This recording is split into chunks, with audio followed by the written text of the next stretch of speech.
Sound off for Chesterfield. Chesterfield, the only cigarette in America to give you premium quality in both regular and king size, brings you Dragnet.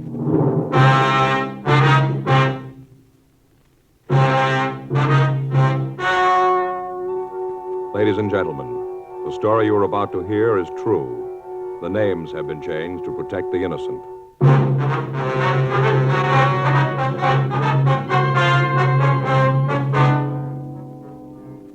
You're a detective sergeant. You're assigned to narcotics detail. A steady flow of heroin has been making its way into your city. Most of it has fallen into the hands of teenagers. You don't know the source or the head man of the operation. Your job, stop it. The modern way to sell cigarettes is the Chesterfield way. Premium quality in both regular and king size. And we're the only one that gives it to you. Premium quality in a cigarette means the world's best tobaccos, the best ingredients, the best cigarette paper. Only Chesterfield gives you this premium quality in both popular sizes. King-size Chesterfield contains tobaccos of better quality and higher price than any other king-size cigarette. Well, that's certainly important to every king-size smoker. Of course, it's the same fine tobacco as in regular Chesterfield. There is absolutely no difference, except that king-size Chesterfield gives you more than a fifth longer smoke. Yes, the modern way to sell cigarettes is the Chesterfield way. Premium quality, both regular and king size. Chesterfield is much milder. Chesterfield is best for you.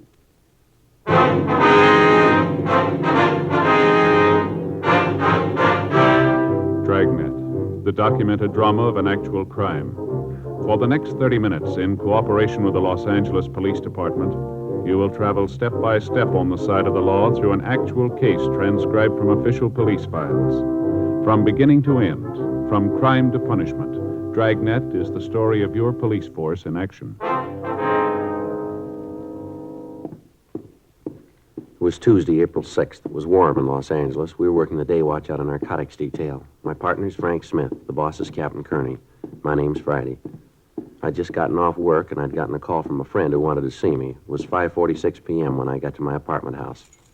Apartment 12. Hi, Joe. Oh, Ed. Just getting ready to go in. Come on in. Caught you. Go ahead. Thanks. Sit down. You got a date or something? No, it's all right. I just thought I'd get something to eat and then maybe take in a show. What'd you want to see me about? It's about Gary, Joe. Your boy? Yeah, I don't know quite how to say it. Yeah, well, you sounded pretty upset on the phone, Ed. I was, Joe. I still am. I don't know what I'm going to do. Well, come on. What's it all about? It was all I could do to keep my hands off him. I never felt like that with anybody before, but I did with Gary. I wanted to strangle him. All right, now what's he done, Ed? He's a dope addict, Joe. Well, that's a pretty serious thing to say, Ed. Are you sure about that? I am now. First, I couldn't believe it, but tonight, Helen and I went through his room. We found this. Here. Uh-huh. Open it. See? Yeah. Looks like a layout. I couldn't find any drugs in it. I know that he's using them, though. Spoon, eyedropper, needle. Yeah, everything's here. Where'd you find this, Ed? In his room. Had it hidden up on the shelf in his closet. I found it tonight. I didn't know what to do, Joe. Helen's been crying all day. She's almost out of her mind. You were the only one I could think of coming to. Who do you talk to when you find out your son's an addict? Well, now, Ed, are you sure this is his in the first place, that he's been using it? Yeah, I'm sure. I never would have believed it. Not Gary. There's no reason for it. We've given the kid everything he wanted. There's nothing he didn't have. Good home. Helen and I have always tried to understand his problems. Always looked at them like they were important. Everything. We gave him everything. Now this. I don't know what to do, Joe. I got no place to turn. There's nothing I can do. Maybe you can figure a way. Maybe you can't. I don't much care anymore. I just know that I can't see him again. Not for a while. I'm afraid, Joe. I'm real afraid. All right, now, let's take it easy, Ed. We'll work this out some way. You don't know what it's like, Joe. You can't. To feel like this and to know you'll do it. What? I see him again, Joe. I'm going to kill him. I'd known Ed Field for the past 7 years. I'd met him when we were conducting an investigation while I was assigned to Bunko Division. His testimony had been instrumental in breaking up a gang of shoplifters. Since then, we'd become very good friends. He lived just down the street from my apartment, and on occasion we got together for an evening. I knew his wife, and I'd met his 18-year-old son, Gary.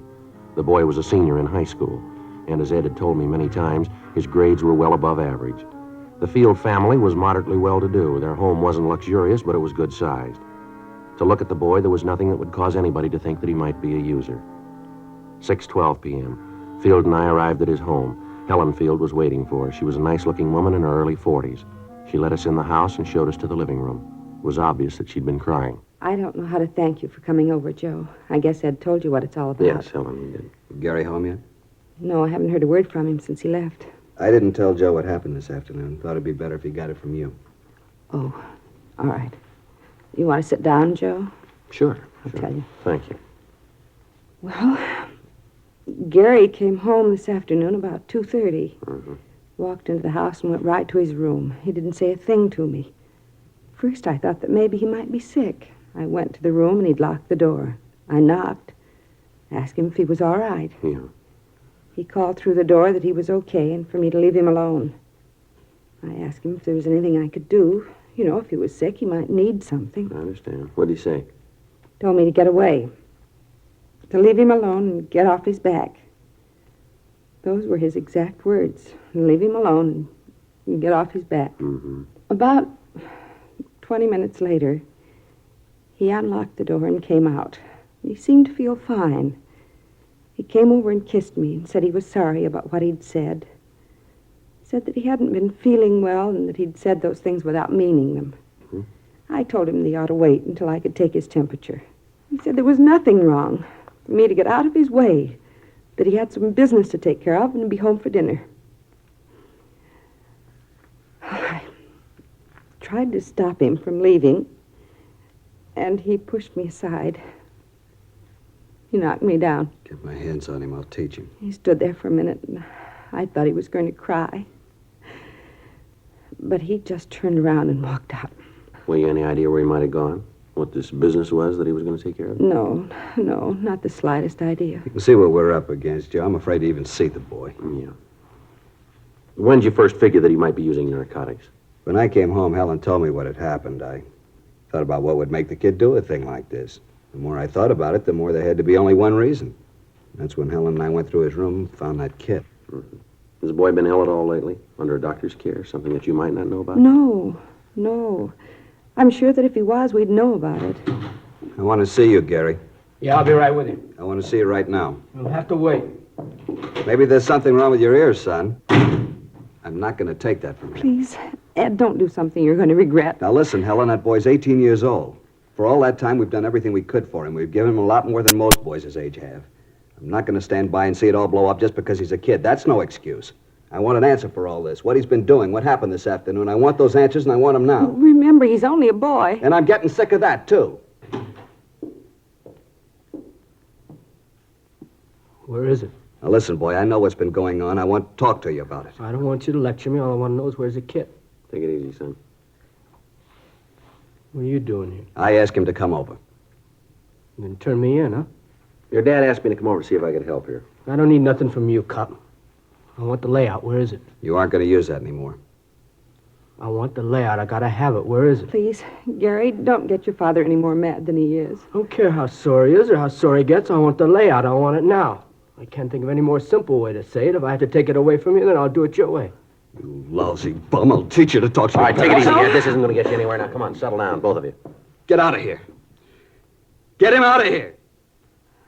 Joe, I swear I'll break him in two. Please, Ed, Joe, do something. Let him go. Let him go. It's about time he found out I'm old enough to call things my way. Go on, let him go. I'm not afraid of him. I'm not afraid of you either, cop. I'm not worried about anybody. All I want is that kit. I gotta have it. I got it. I'll give it to me and we can talk then. I gotta have it fixed. I got it. Joe, do something, please. All right, come on, sit down. Sit down, boy. This has gone far enough here. Now, let's get a few things straight. You're not going to have any more of that. We'll see that a doctor looks at you. He'll do what he can, but you've had it. No more narcotics for you, now face it. You want me to tell you where you stand? You're a user. Any way you slice it, this had to happen. I don't want anything from you. Why don't you just leave me alone? I can't do that. Let me see your arm. Come on, roll up your sleeve. Do what he says, Gary. Yeah. Both arms, huh? I'd take a joy pop once in a Now, while. don't con me, Gary. You got it bad, and it's going to get worse. You didn't get that arm from chipping with the stuff. The kit we found. You don't need to lay out that big to joy pop. You've been mainlining it for quite a while. I know it, and so do you. You holding now? Come on, boy, answer me. You holding now? Yeah? Well, let's have it. I'm not going to give it to you. You got no choice, son. Either you give it to me or I'll take it. All right, here it is. How big a habit you got? Not big. How big? Couple of bucks. Now, come on, boy. Let's have a straight answer. 25 a day. $25 a day. That's a lot of narcotics, isn't it? It's what it takes. Where's it come from? Come on, who's your connection? You maybe got me, but I'm not going to be a fink. You got to let me go at that. I can't do that. Now, where'd you get this stuff? How about that doctor? You going to do something about We'll that? talk to him. Talking to him ain't going to do any good. I got to have a fix. I'm going to fall apart. Come on now, be a pal. Let me have a fix. I'll tell you all about it then. You got the kit. You got the stuff. Come on, be a sport. No huh? go. You can't do it. Come on, let's go downtown. You're going to take him to jail, Joe? I'll take him down to Georgia Street Receiving Hospital. The doctor can look at him there. We're going to have to hold him for a while, Miss Field. Why'd you do it, Gary? Why? Can't you tell me? Is it something your father and I have done? There's got to be a reason. What is it? Oh, please, Gary, tell me. Come on, let's get out of here. Can we see him after he gets there, Joe? Yeah, I'll call you, Ed. Don't you want to say goodbye to your mother, son? Why? It wouldn't prove anything. Yeah, I guess that's the way you'd look at it. I broke the law. Now they're going to make a convict out of me. I didn't call him. You did. How are you going to explain that to her? You turn your own son in. How are you going to tell her about it? I hope you're real happy now. I'm not proud of it, son. There's one thing I'd like to ask. Yeah. What have you done to her? 8:30 p.m. I called Frank Smith and filled him in on what had happened. He said that he'd meet me at Georgia Street Receiving Hospital. I took young Gary Field down with me and had a doctor check him over. After that, the boy was taken to the narcotics division, and Frank and I talked to him. I don't know how to tell you any better. Isn't any other way to say it. I'm not going to give you any names. That's not going to help you any, son. So it won't help me. It won't get any of my friends in trouble. Well, you got great friends, haven't you? Now, where'd you get the money to take care of your habit, Gary? I earned it. Where? I work. Where'd you work? Look, it's getting late. That stuff the doctor gave me didn't do any good. I still need a fix now. I'm getting sick. Do what you got to do. Let's get this over with. Now, look, this is going to be the same in the morning, son. We're going to keep asking questions till you come up with the right answers. Look, cop, I don't want any favors from you. Now leave me alone. We're only trying to help you, boy. Oh, get off my side. Now, I need nothing from you. You saw your duty and you did it. That makes you a big man, huh? I know you'll both make lieutenant. Now beat it, All huh? right, that's enough of that. Now, there's a couple of things we'd like to set you straight on. Maybe help you to figure where you stand in this. Oh, here it comes. What do? Give you a license to preach when they hand you the badge? That's enough of that, youngster. Come on, get off my back, cop. If my old man hadn't turned fink, you'd never have got me. Where you going? I'm getting out of Now, here. sit down. Sit down. All right, young fella, you want to be a big man? That's the way it's going to be. I'm going to tell you that you get no special treatment here because I know your parents. You'll be treated just like any other user. You're getting a little of the edge because you're a youngster. There's not a pound of honesty or integrity in your distorted mind. The simple way would be to drop you in a cell and let you sweat out the cure, let you fall apart if you had to. Let me tell you this. We're going to get the connection that's been supplying you, and then we're going to get the man behind him. I don't much care about them, but I do care about the kids around you. You got a big habit. Takes a lot of money to keep up a habit like that. I've seen kids like you before, and there's only so many ways to get that money. You steal it or you start pushing narcotics yourself. I don't think you're stealing, so you got to be pushing it. That means that you probably got other kids hooked on it. Other youngsters that have got trouble because of you. Mules that are dragging your wagon for you. Your folks will maybe forgive you for what you've done to them, but they'll never be able to buy what you did to the other kids. You had a chance to help yourself and help the rest of them. You had a chance to do something good for somebody else, and you wouldn't take it. Well, you're playing it smart, big boy. Keep playing it that way when you end up in a jail cell, will you? You through, cop? Yeah, I'm through. Fine, let me get some sleep, huh? Let's go, Frank.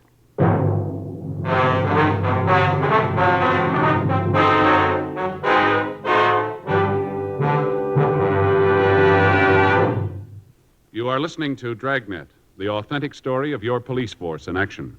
Friends, you'll remember some months ago we read you our first report, the 6 months report on the effects of smoking. Then more recently, we read you the 8 months report. Now, here is the latest one. The full 10 months report confirms again. The group examined showed no adverse effects on the nose, throat, and sinuses from smoking Chesterfields. This from a medical specialist who is making regular bi-monthly examinations of a group of people from various walks of life. 45% of them have smoked Chesterfield for an average of over 10 years. After 10 full months, the specialist reports he observed no adverse effects on the nose, throat, and sinuses of the group from smoking Chesterfield. That's the report. Buy much milder Chesterfield, regular or king size. The cigarette that's best for you.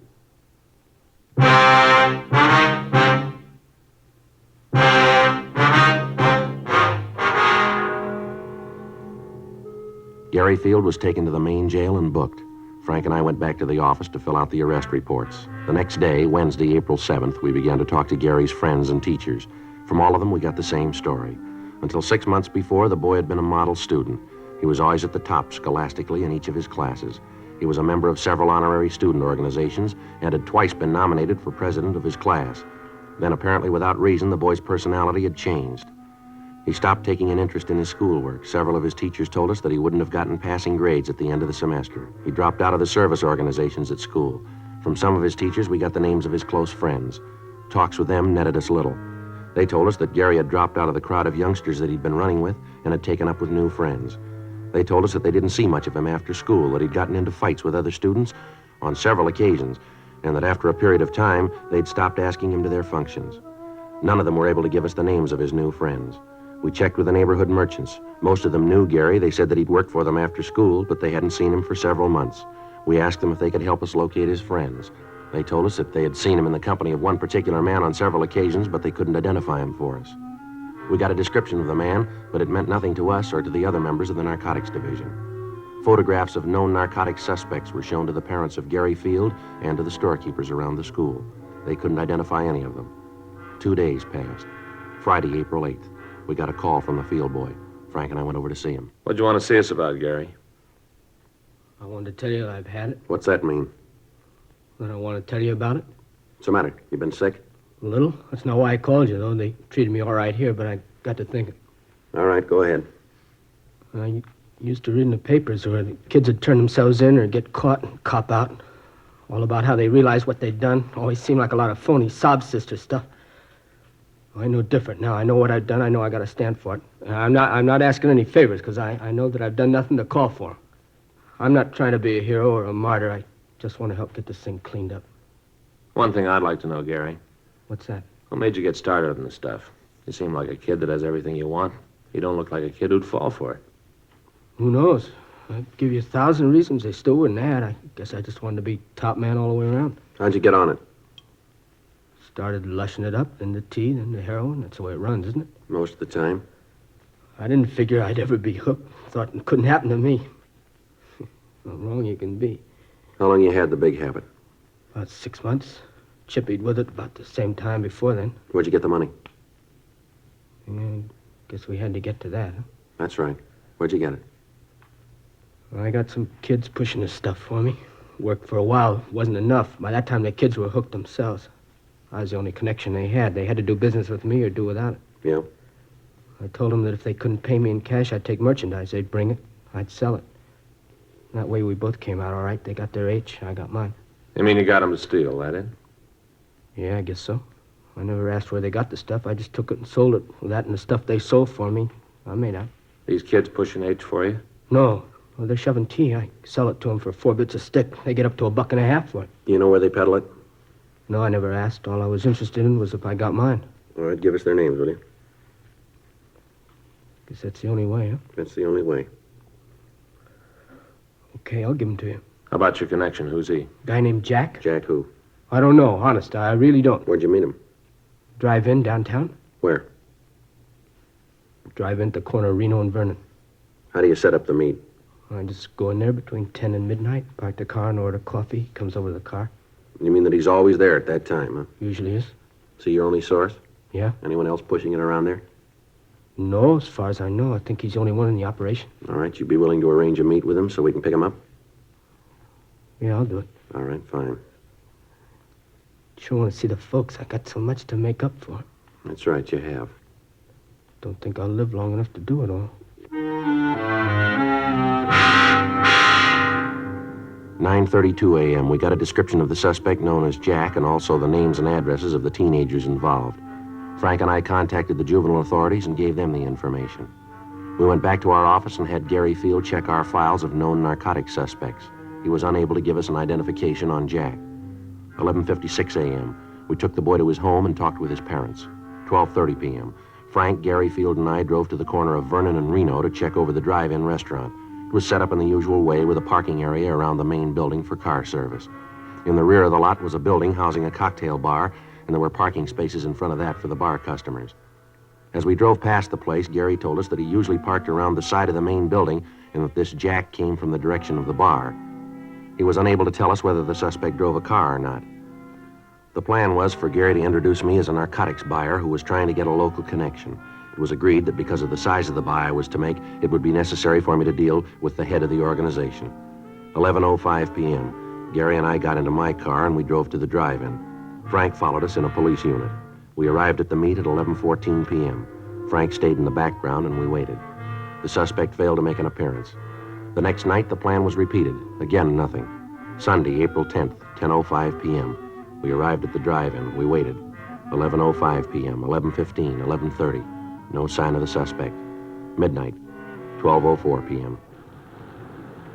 Looks like he isn't going to be here. Thought you said he usually showed up, didn't you? I don't know what happened. He was always here before. You sure you got the right drive-in? Look, Mr. Friday, I know what you're thinking, but I'm telling the truth. Yeah, you know all this is kind of tough to buy, don't you? 3 nights and he isn't here? I don't understand it. He was always here before. Wait a minute. Yeah? Hold it. Yeah, that's him, coming over from the bar. All right, which one? There's a couple of people coming out The there. big one. See in the gray suit, hat? Yeah. You sure that's this Jack? Positive, Mr. Friday. All right, now you look. You know what you're going to do. Don't let on that anything's wrong here. Remember that nothing's going to happen to you. I'll remember. All right, now hold on. He's coming over. Hi, kid. Hi, Jack. Been looking for you. Where you been? All right. Who's a friend? Oh, yeah, I want to talk to you about him. Wants to do business with you. What are you talking about? What business? Look, Jack, he's all right. I know it. You think I'd have brought him here if I didn't know it? Oh, he's all right. He's a friend of yours. You know the bit, any friend of yours. I don't know what to talk about business is. I don't know what you're doing here, but I'm here for a cup of coffee.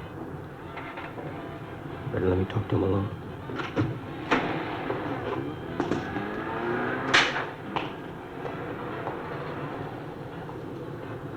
What are you trying to prove, bringing the guy here? Who is he? Friend of mine? Told you once, I told you 1,000 times. Don't ever bring nobody with you, haven't I told you, huh? Oh, yeah, but he's okay. He wants to make a buy, a big one.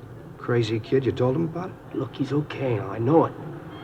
Look, Jack, we both stand to do all right from this. I kind of figured if he bought from you, you might give me a little piece of it. You know, sort of say thanks for the business.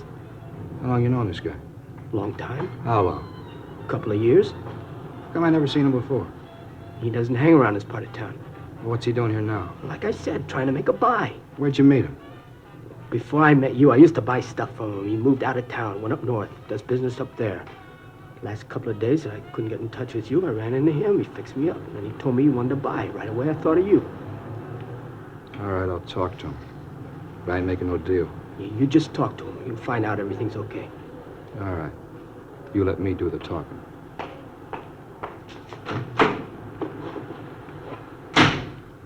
Joe, this is Jack, the fellow I was telling you about. Hi. Hi. Kidder tells me you're down on business, is that right? Yeah, I'm looking around. Nice place, L.A. A lot of business to do here. What line you? Whatever pays me. Where you from? Up north. Mm-hmm. How long you known Gary here? Now, you listen to me. I haven't got all night to stand around here and guzzle his stale coffee with you. The kid told you what I want. Now, it boils down to one simple question. You want to do business or don't you? Going kind of fast, aren't you? I haven't got a lot of time. I don't like to deal that way. All right, kid, let's get out of here. Should have known better than to figure on dealing with a small-time operator. I told you that before. What do you mean by that? You read it any way you want. Now, let's go, son. See you around, mister. Hey, hold on. No need to get sore about it. Just have to be careful. You know how it is. Now, you listen. I was shoving horse when you were playing with marbles. I've outgrown the kid games. I thought I could make a buy. I see I was wrong. Maybe not. What? I said maybe we could do business. I gotta have it tonight. How much you need? I need an ounce. It's got to be good. Mm-hmm. I haven't got that much with me. How much have you got? I only got 12 bindles with me. How much? You gotta understand, this is good stuff. How much? Now, look, this is better than you can find anyplace else. All right, let's quit playing, huh? What's the tab on it? $10 a bindle. All right, I'll take the 12. How soon can you have the rest of it? When do you want it? I told you I was in a hurry. Don't you hear good? Yeah, maybe tomorrow night. All right, that'll have to do. If it's good quality, I may want some more. How much can you supply? How much do you need? Oh, I'll go maybe another ounce. Mm-hmm. You got the cash for this? I don't do business any other way. Uh-huh.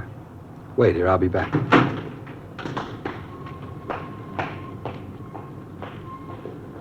It's all right, isn't it, Mr. Frank? Yeah, Gary, everything's fine. You see where he's going? No, it's too dark. Don't you worry about it. Frank will see where he goes. I'll be glad when this is over. All right, hold it.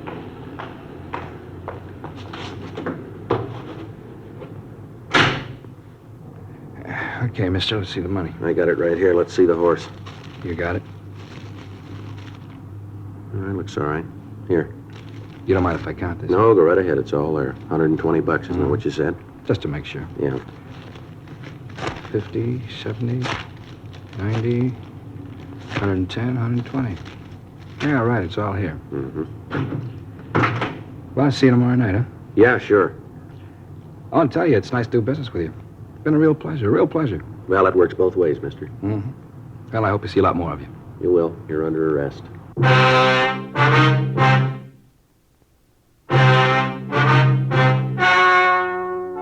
The story you have just heard was true.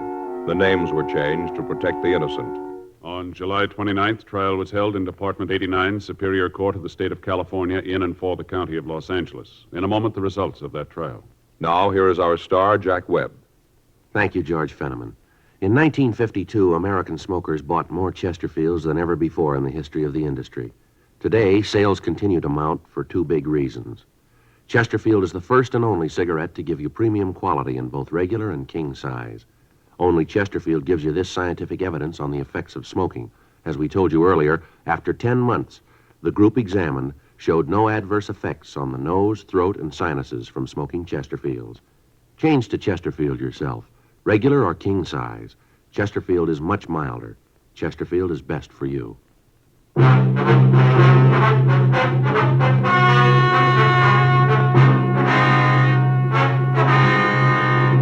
Gary Richard Field, because of his cooperation, was placed in a hospital for rehabilitation and at the conclusion of his treatment was placed on 3 years probation. The other juveniles involved were handled through the juvenile court and received sentences comparable with his. Jack Alexander Williams was tried and found guilty of violation of the State Narcotic Act, a felony, and was sentenced to the state penitentiary for the term as prescribed by law. Violation of the State Narcotic Act, a felony, is punishable by imprisonment for a period of not more than 6 years in a state prison.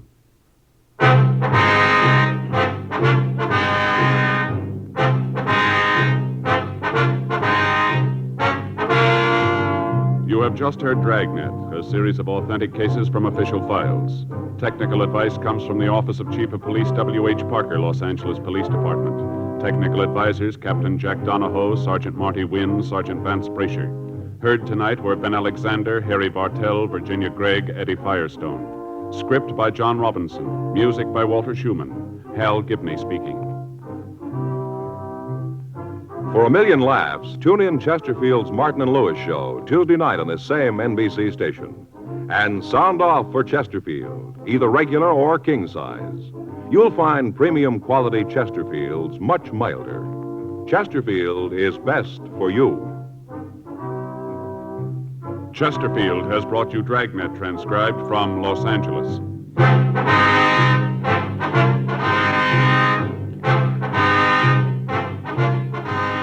Tonight, it's Adventure with Barry Craig, confidential investigator on NBC.